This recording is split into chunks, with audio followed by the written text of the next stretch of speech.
ముఖ్యంగా ఖమ్మం మహబూబాబాద్ జిల్లాలో తీవ్రమైనటువంటి నష్టం జరిగిన దరిమల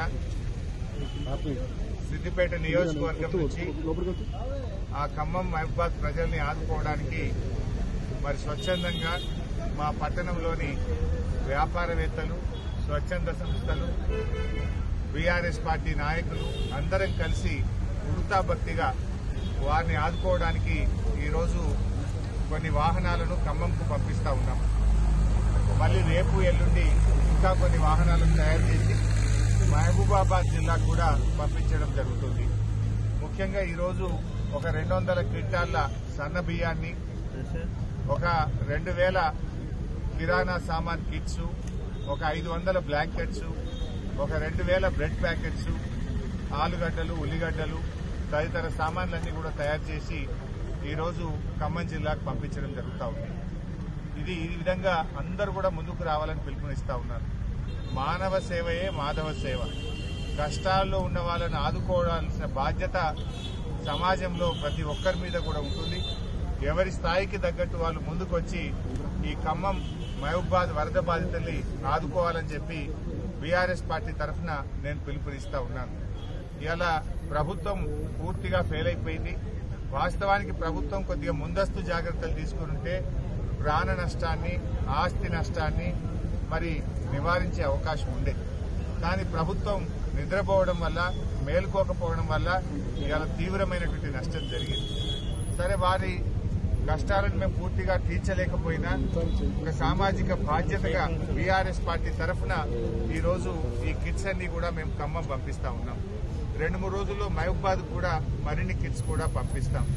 ఇప్పటికే కేసీఆర్ గారి పిలుపు మేరకు బీఆర్ఎస్ పార్టీ ఎమ్మెల్యేలు, ఎంపీలు, ఎమ్మెల్సీలు మేమందరం కూడా 1 నెల జీతాన్ని ముఖ్యమంత్రి సహాయ నిధికి ఇవ్వాలని చెప్పి కూడా మేము నిర్ణయం తీసుకున్నాం. మరి మాలాగా కాంగ్రెస్ కానీ, బీజేపీ కానీ, ఇతర రాజకీయ పార్టీల ఎమ్మెల్యేలు, ఎంపీలు, ఎమ్మెల్సీలు కూడా ముందుకు వచ్చి మరి వారు కూడా ముందుకు రావాలని చెప్పి కూడా నేను ఈ సందర్భంగా కోరుతా ఉన్నాం. మరి అదేవిధంగా ఈరోజు ముఖ్యంగా ఒకటే ఆలోచన చేయాలి. ఇవాళ ప్రభుత్వం, ముఖ్యమంత్రి గారు మా మీద ఉల్టా కేసులు పెట్టిస్తున్నాడు. మేము వరద సాయం చేయడానికి ఖమ్మంకు వెళ్తే అక్కడ మా మీద ఉల్టా కేసులు పెట్టింది. మేము అక్కడికి వెళ్లి వాళ్ళను పరామర్శించి వారికి వృత్తాభక్తిగా కొన్ని కిట్లు ఇచ్చాం. మా మీద దాడి చేసినారు.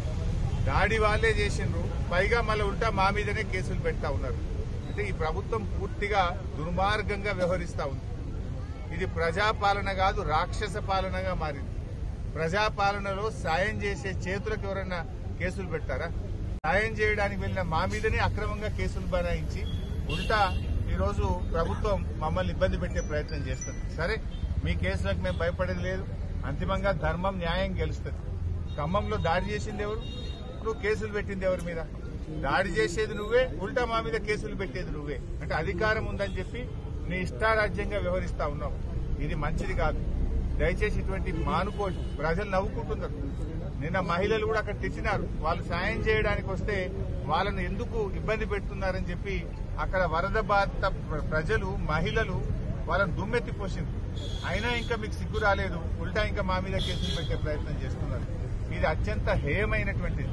ముఖ్యమంత్రి గారు, ఏమైనా నీకు నీతి నిజాయితీ ఉంటే, నీకు పద్ధతి ఉంటే, నీది నిజంగా ప్రజాపాలన అయితే ఒకసారి రివ్యూ చేసి ఆ పిచ్చి ప్రయత్నాలు మానుకోండి, ఆ కేసులు ఉపసంహరించుకోండి.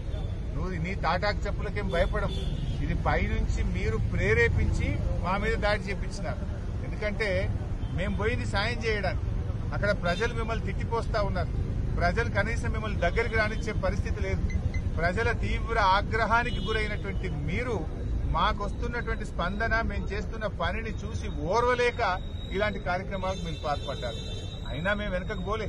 ఈరోజు చూడండి, నెల జీతం ఇచ్చాం.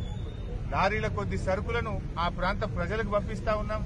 ఇది మా నిజాయితీ. ఇది నిజంగా వరద బాధితులకు వృతాభక్తిగా మేము చేసే సహాయం. మీరు ప్రభుత్వంలో ఉండి, అధికారంలో ఉండి తాగడానికి మంచినీళ్లు కూడా ఇవ్వలేకపోయినారు. ఒక హెలికాప్టర్ పంపించలేకపోయారు. కనీసం అన్నం పెట్టలేకపోయినారు. మీ వైఫల్యాన్ని కప్పిపుచ్చుకోవడానికి ఈ రకమైన ప్రయత్నాలు మానుకుంటే మంచిది. ఎప్పుడైనా మంచిది మంచినండి. తప్పు జరిగితే ఒప్పుకొని దాన్ని సరి చేసుకోండి. కానీ ఈ రకంగా చేయడం మంచిది కాదు. ఇవాళ కూడా మేము పత్రికల్లో ప్రముఖ పత్రికలు అన్నింటిలో కూడా చూసాం. అసలు మేము ఎట్లా బతకాలి అని వాళ్ళు ఏడుస్తున్నారు. 10,000 ఏ మూలకు సరిపోవంటున్నారు. కట్టుబట్టలు తప్ప ఏం మిగల్లేదంటున్నారు. ఎవరి ఇల్లు అయితే పూర్తిగా నీటలో మునిగిపోయినాయో, బట్టలు తప్ప ఏమి లేని పరిస్థితి ఉందో, కనీసం వారికి ఒక్కొక్క ఇంటికి ఒక 2 లక్షల రూపాయలు ఇచ్చి ఆ కుటుంబాలను నిలబెట్టండి. అందులో ఎక్కువ మంది దళితులు, గిరిజనులు, బలహీన వర్గాల ప్రజలు ఎక్కువ ఉన్నారు. మైనార్టీ ప్రజలు ఎక్కువగా ఉన్నారు. అటువంటి ప్రజలకు చేయూతనివ్వాలని చెప్పి మేము ప్రభుత్వాన్ని కోరుతున్నాం. అసలైన తొలి వెలుగు. ఫాలో వాట్సాప్ @తొలి వెలుగు official.